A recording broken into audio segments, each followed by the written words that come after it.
Time for a tea party. Fairest of the mausoleus in the long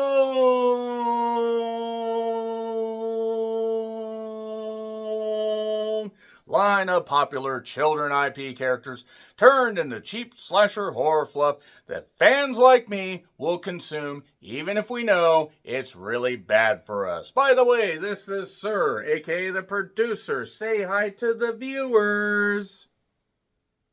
So anyway, basically, if you have seen Winnie the Pooh, Blood and Honey 2, Electric Boogaloo with more violence Boogaloo, as well as Popeye's Revenge, Popeye the Slayer Man. He is who he is what he is, he am what he am, as well the Bambi movie hasn't come out. That movie actually looks like it might be kind of fun, as well as Peter Pan's Neverland Nightmare. There is a Hook movie that is actually on Tubi that I may watch at some point. And there's also Screamboat, there is Mousetrap or The Mousetrap, I forget what. There's a lot of these movies that basically have come out ever since characters like this have entered the public domain. And, well, then you get ITN distribution or studios, whatever, that say, yeah, we'll put a few bucks, emphasis on a few bucks, into a movie like this. We'll get people that will work cheap, and that's fine. If they can get work and they can build up their resume, that's what matters. And in this sense, we have Daniel Ronald as well as Daniel Scott, which must have been really confusing. Danielle, we need you on set.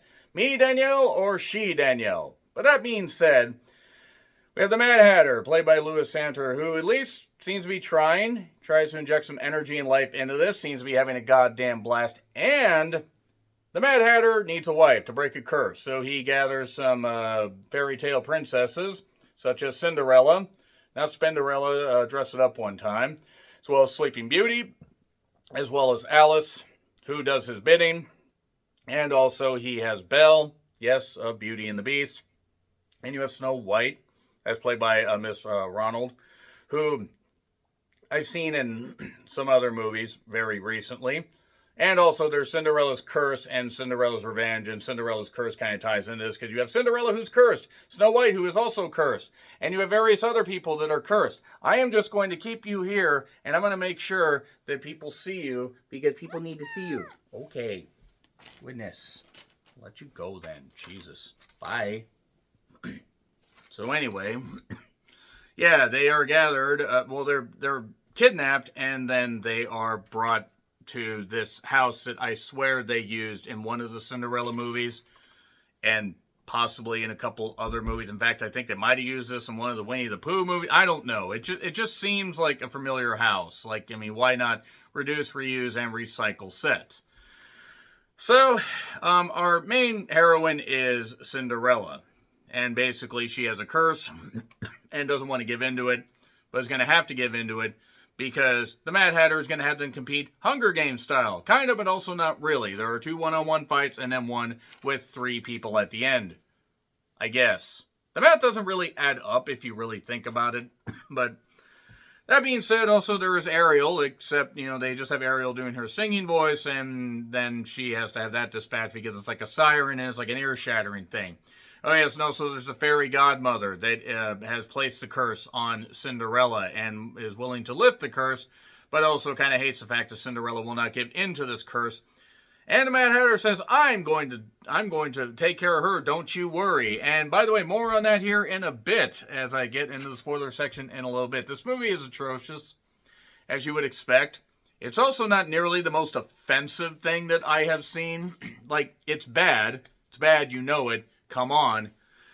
But it does end up just being another cheap, schlocky, popular children IP, horror fluff thing that isn't really that great. And the reason it's not that great is because the gore isn't even really something that pays off.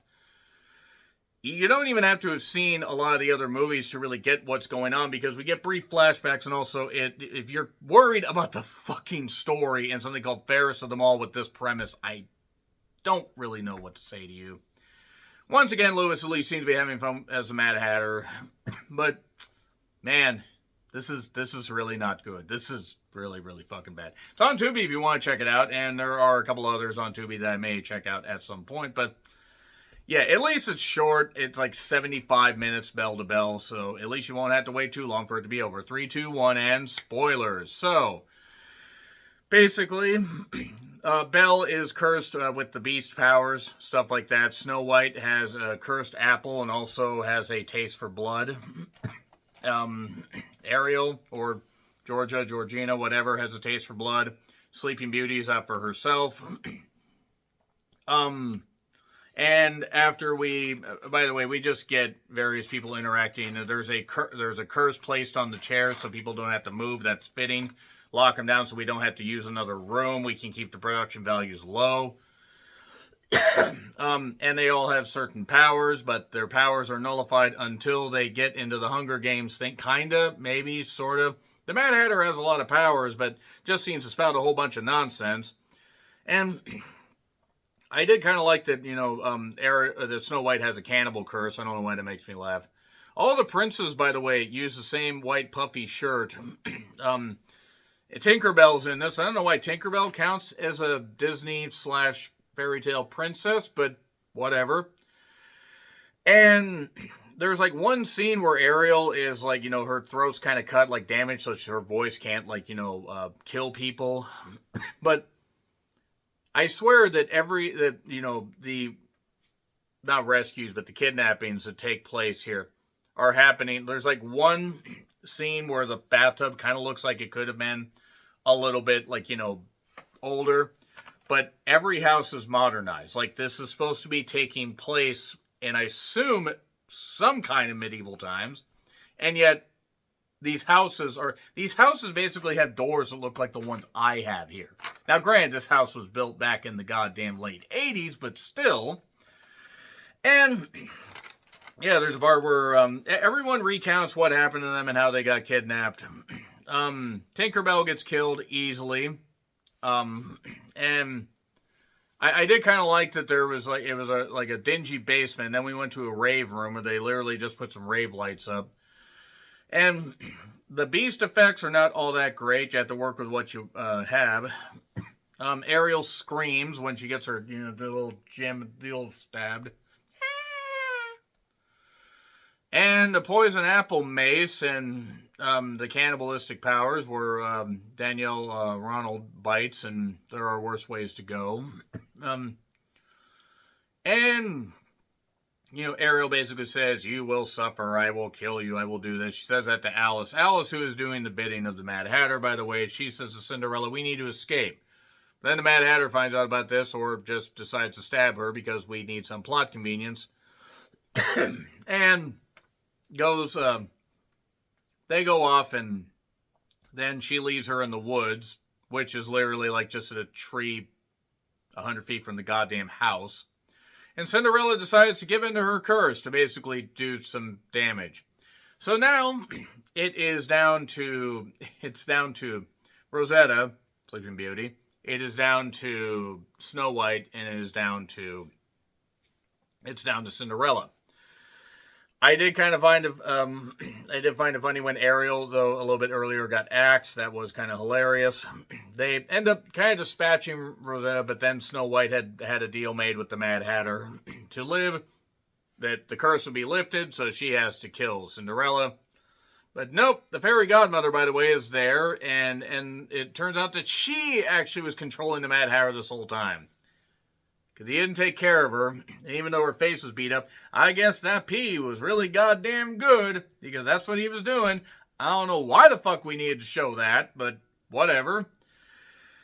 And Cinderella basically sends the Mad Hatter to hell. And the godmother lifts the curse and says, "I'm going to have these princesses I resurrected kill you."